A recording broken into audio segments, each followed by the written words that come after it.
Many Japanese people will imagine the horrible war eras in the 20th century when they see people with bayonets.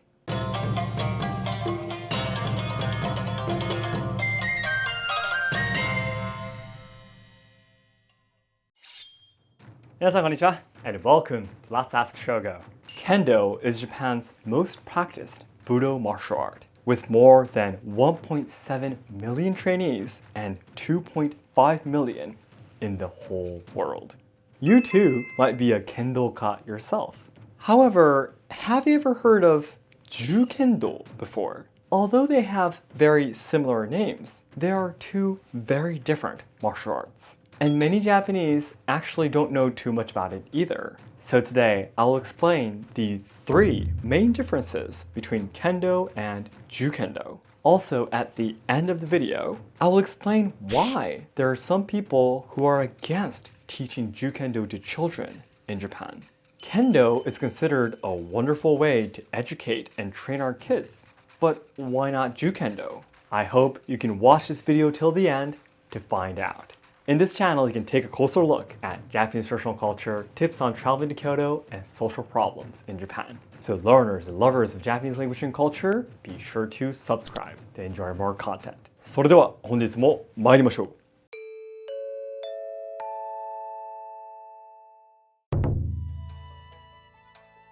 First, let's briefly understand the history of both kendo and jukendo. Kendo was born during the beginning of the Edo period as a peaceful method of training swordsmanship. Unlike the previous war eras, the peaceful Edo period had no wars for more than 2 centuries. And the government prohibited the samurai from randomly using their katana or training with wooden swords, which could lead to someone's death. This is how kendo, a method of training using safe bamboo swords and armor, was invented. And this culture became very popular, not only among the samurai, but also among the commoners who could not own real katana but could use bamboo ones. Dojos were opened in various places in Japan, and matches between them were frequently held. Even after the samurai society ended and Japan westernized in the end of the 19th century, the police organizations of the new government that practiced kendo played an active role in fighting the civil wars. This helped kendo to be seen as an effective way for someone to train a strong body and mind. Even today, kendo is believed to be one of the best budo martial arts in Japan, and police officers and students at schools train in it. Jukendo, on the other hand, has a shorter history than kendo, and a different reason why it was born.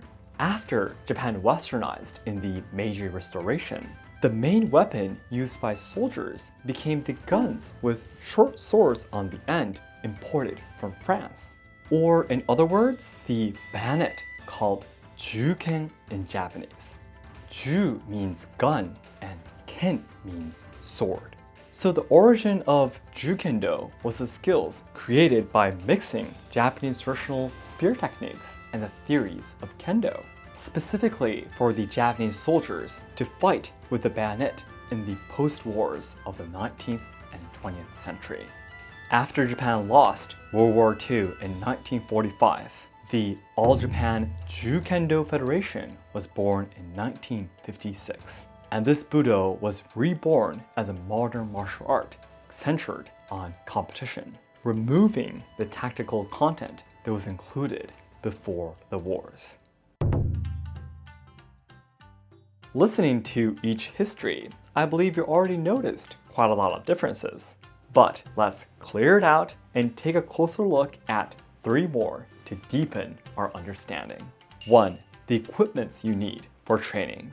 2. The techniques you train. 3. The training population. 1. The equipments you need for training. As I've explained earlier, kendo is a sword and jukendo is a bayonet martial art. So it's quite obvious that the weapons used are different. The shinai, bamboo swords that are used in kendo, are shorter than 120 centimeters, while the mokuju, wooden bayonet used in jukendo, are about 166 centimeters long. But then, what about the armor? If you take a look at the pictures of kendo and jukendo, you might think that they basically wear the same kind of armor. Yes, they do share similar face masks, chest plates, tare, gloves. But in jukendo, you also need 1. Plates inside the chest plate to protect your left chest. 2. Left shoulder plates over the chest plate. 3. Different gloves for your right hand. You might have thought that kendo needs a lot of items to train, but in jukendo, you need even more. 2. The techniques you train. Kendo and jukendo do have a similar competition system, but because the weapons are different, the ways you earn points are different too. In kendo, in order to get points in a game, you need to swing your sword and hit the opponent's face, hand, body, or stab the neck part of the armor.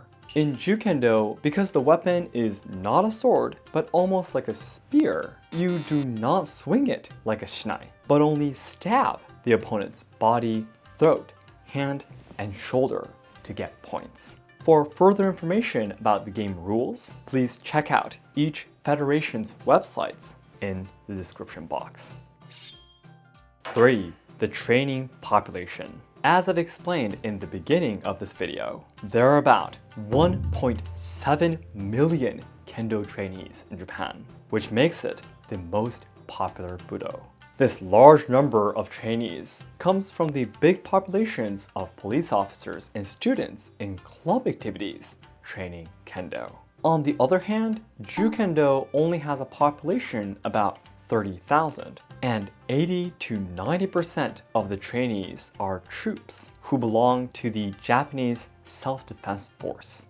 This is again because jukendo was originally a martial art that was trained by the soldiers in the post-wars, and the self-defense force has carried on the culture. But why is the number exclusively so small though?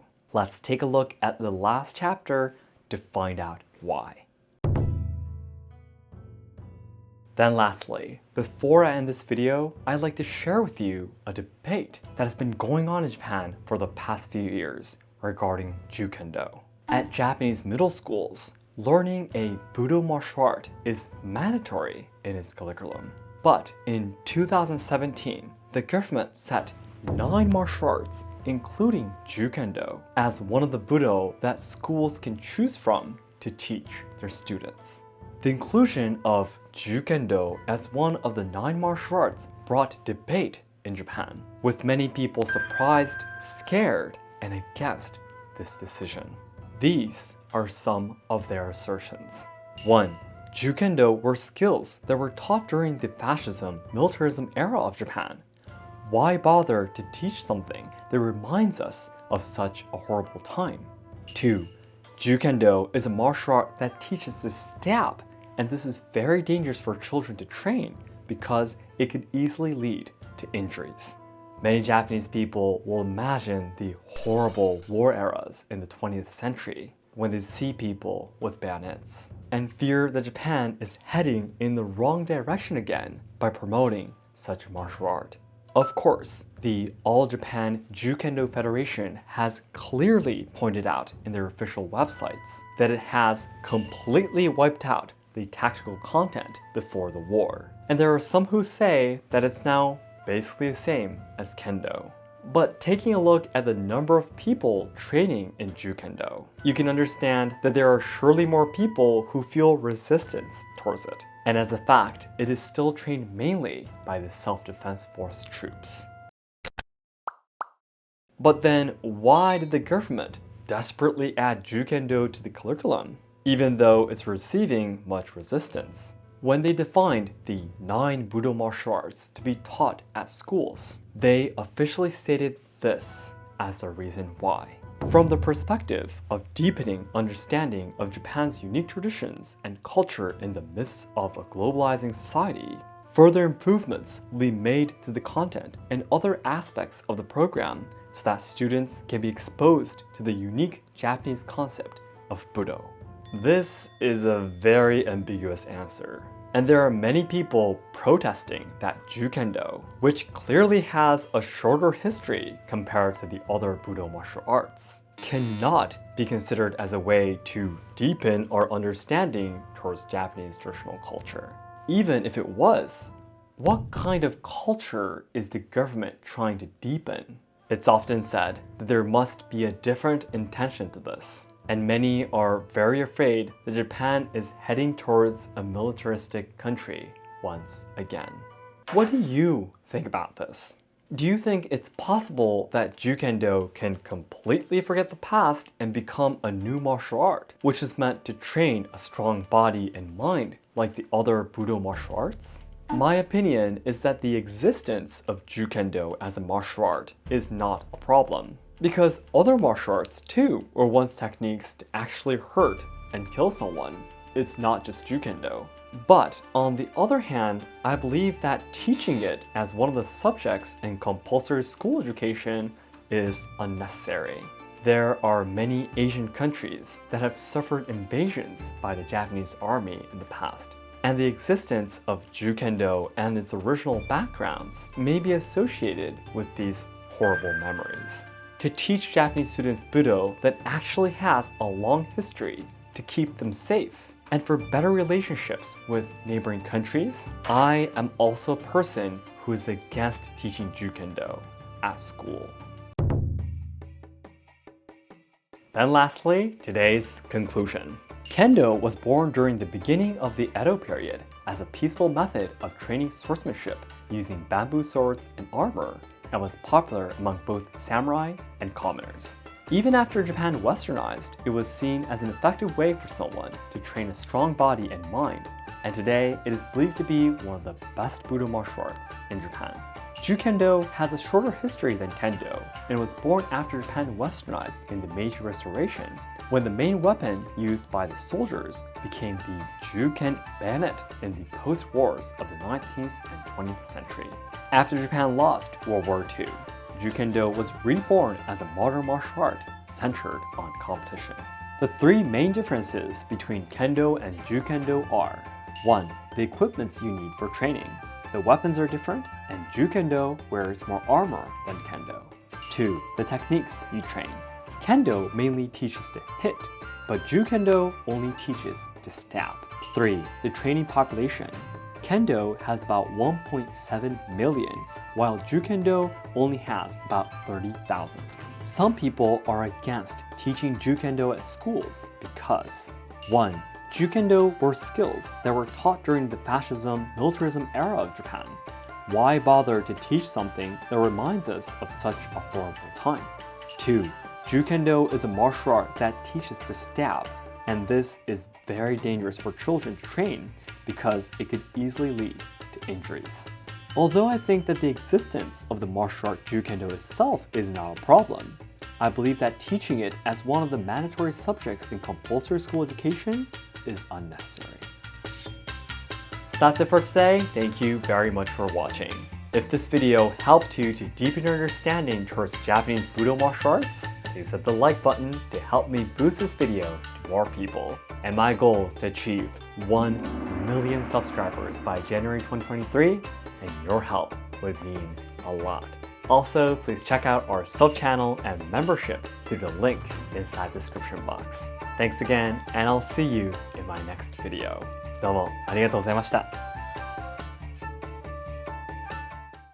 I have a friend who works for the self-defense force in Japan, the Japanese self-defense force, and I actually asked him a few questions about jukendo to make this video. But to be very honest, I've never actually seen a jukendo game like in real life before. Yes, I've seen many videos and read a few books about it, and also asked my friend, but never actually seen a game, what should I say, in person. Yes, so I would really want to in the future possibly interview a instructor or master class in jukendo and ask them about what they feel about these assertions and claims by many people. Yes, it'd be great if I can do like an interview video in the future.